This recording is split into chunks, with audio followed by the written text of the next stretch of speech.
ВДВ поистине считаются самым мобильным, боеспособным родом войск, потому что ВДВ – это резерв Верховного Главнокомандующего и применяется на самых опасных направлениях. Там, где все считают, что задачу выполнить невозможно, а для воздушно-десантных войск нет задачи невыполнимой. Когда все поднимают руки и говорят, что мы окружены, сдаемся, то воздушно-десантные войска или десантники потеряют руки и говорят: наконец-то началась наша работа.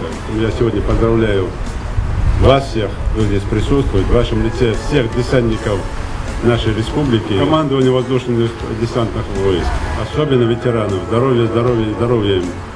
Личный состав воздушно-десантных войск, который выполняет в том числе и задачи боевые. Всех с праздником. Здоровья, счастья, успехов. За ВДВ никто, кроме нас. С праздником!